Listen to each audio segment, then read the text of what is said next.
Your legs won't work. That's the first thing you notice. You're running as hard as you've ever run, and it's like moving through wet sand. Behind you, footsteps. You don't dare look, and then you do, and it's closer. You never see its face, you just know, with total certainty, that it must not catch you. And right at the moment it reaches for you, you wake up. Heart slamming, sheets twisted, somehow exhausted, at 4 in the morning. Being chased. It sits at the very top of the world's most reported nightmares, and for many of us, it was the first nightmare we ever had as children. Tonight, thousands of people had it with you. But is it a warning? Or could it actually be a good sign? By the end of this video, you'll know which one yours was, and the answer hides in one detail almost everyone forgets by morning. Stay with me. First, let's talk about why your brain even owns this program. For most of human history, so the simplest explanation goes, being chased wasn't a metaphor. It was survival, plain and daily. Something with claws saw you, and you ran, and the ones who ran well became your ancestors. That circuitry never left. Your modern brain still runs the ancient software, it just swapped out the predator. Now the thing with claws is a deadline, a conversation you're dreading, a debt, a feeling. And that swap is the key to everything. So let me say it plainly. A chase dream is rarely about the thing chasing you. It's about the running. Somewhere in your waking life, there is something you are avoiding, and at night, avoidance grows legs. The tricky part is that avoidance is sneaky. In daylight, it wears respectable clothes. It looks like being busy. It looks like, I'll deal with that after the holidays. It looks like reorganizing the entire garage instead of opening one envelope. You can avoid something so smoothly, so productively, that you almost forget it exists. Almost. Your dreams keep better records. Whatever you've been stepping around all day, that's what you'll spend the night running from. What exactly you're avoiding, that's where the versions differ. Let's go through them and see which one has your name on it. If you were chased by a faceless something, a shadow, a shape, a presence you never see clearly, you're usually running from an emotion that doesn't have a name yet, a dread with no address. You feel it circling your days, tight chest on Sunday nights, a low hum of something's wrong you can't source. The dream gives it a body so you can finally feel how close it's gotten. If it was a person you know, careful with this one. It's usually not about them. Dream people are costumes. Your boss chasing you may be the ambition you're scared of, or the approval you can't stop needing. An old friend might be the guilt of a call never returned. Ask what that person means in your story, and you'll find what's actually gaining on you. Imagine a man who spends months being chased through his dreams by an old business partner, years after they parted ways. On the surface, absurd. They don't even talk anymore.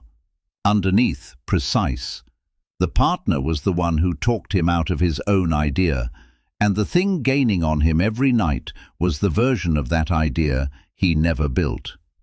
The chase isn't loyal to people, it's loyal to what they stand for.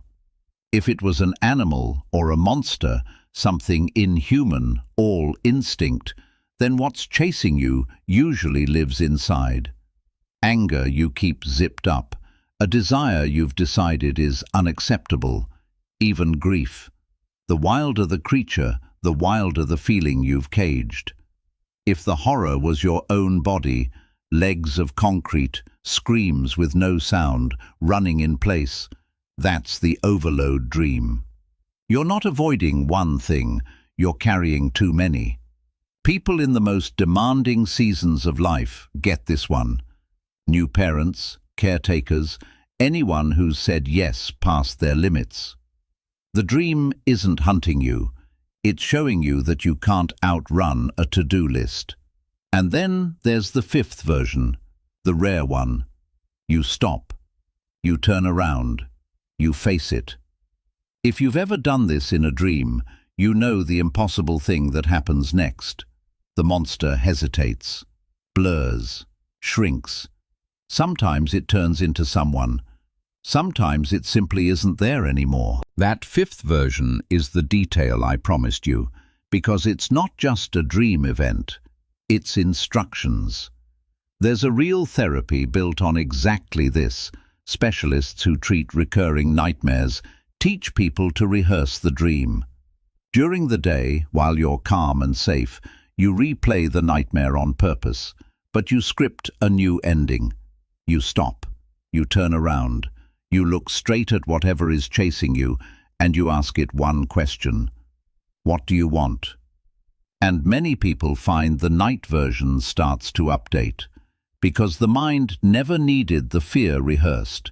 It's had years of that. It needed the ending rehearsed. A chase has exactly one source of power, your back. Nothing in that dream can hurt you. It can only keep you running, and only for as long as you agree to run. One honest note: if the chases are relentless or tied to something heavy from your past, this is exactly what nightmare-focused therapists help with. You don't have to rehearse alone. And you already know where this goes, don't you? It works the same way in daylight. The email you haven't opened is scarier than the email. The conversation you keep rescheduling is heavier than the conversation. Avoidance is the interest you pay on a fear, and the rate is brutal. So, was your dream a warning or a good sign? Here's the honest answer. If you're still running, it's a message.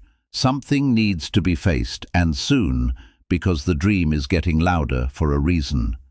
But if you turned, even once, even a little, that's your mind telling you you're ready. That's about as good as dream news gets. Before you sleep tonight, sit with 3 questions. 1. What have I been putting off that quietly follows me through the day? 2. If the thing chasing me could speak, what is the one sentence it would say? 3. What would turning around actually look like this week?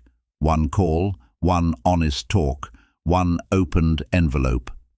You don't have to do all of it.